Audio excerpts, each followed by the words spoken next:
मित्रांनो, आपल्यामध्ये अनेक आपले मित्र शेतकरी आहेत. त्यांनी ओळख करून देतानाच आपल्या लक्षात आले बरेचसे मित्र आपली शेती करतात, बरेचसे मित्र सर्व्हिसला आहेत. तर आजकाल मुलींच्या अपेक्षा जर पाहिल्या तर प्रत्येक मुलीला शेतकरी नवरा नको असतो, प्रत्येक मुलीला नोकरदार नवरा पाहिजे असतो. प्रत्येक मुलीची अपेक्षा असते मला सर्व्हिसदार नवरा भेटला पाहिजे. आणि मग प्रत्येकाला जर सर्व्हिसदार नवरा पाहिजे असेल तर शेतकरी मुलाशी लग्न कुणी करायचं? आणि जर ह्याच्यातून त्याला इडीवाकडे जर भेटली तर त्या बिचाऱ्याची काय अवस्था होते हे आपल्याला या कवितातून मी मांडण्याचा प्रयत्न करत आहे. लक्ष द्या. माझ्या कवितेचं नाव आहे टुनटुन. टुनटुन. आता टुनटुन म्हणजे सोयबकट पाहिलं तर आपल्या लक्षात पहिले हिंदी चित्रपटामध्ये एक साईड हिरोईन राहायची, तिचं नाव असायचं टुनटुन. तिच्यावरूनच मी कवितेचं नाव ठेवलेलं आहे टुनटुन. टुनटुन म्हणजे एक जाटजुटते हिरोईन होती.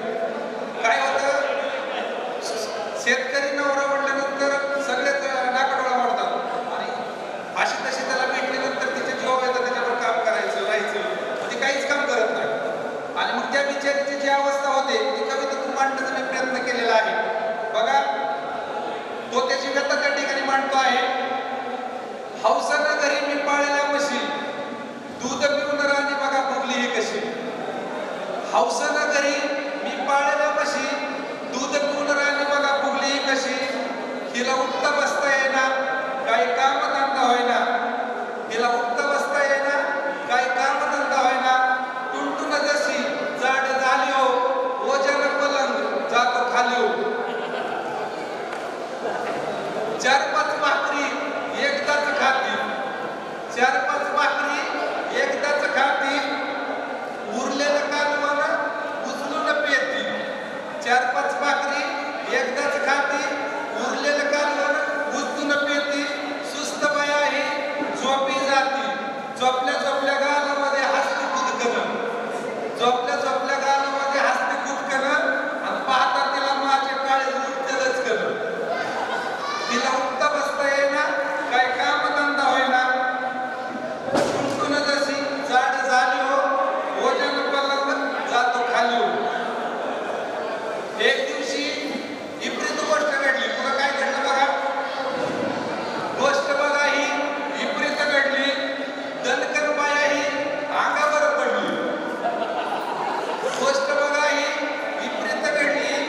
दणकन बाया ही अंगावर पडली. मुरमुऱ्याच्या पोत्यावाली दगलो खाली मी. तिला उठता बसता येईना, काही काम धंदा होईना. टुनटुन जशी जाड झाली हो, वजन पलंग जातो खाली हो.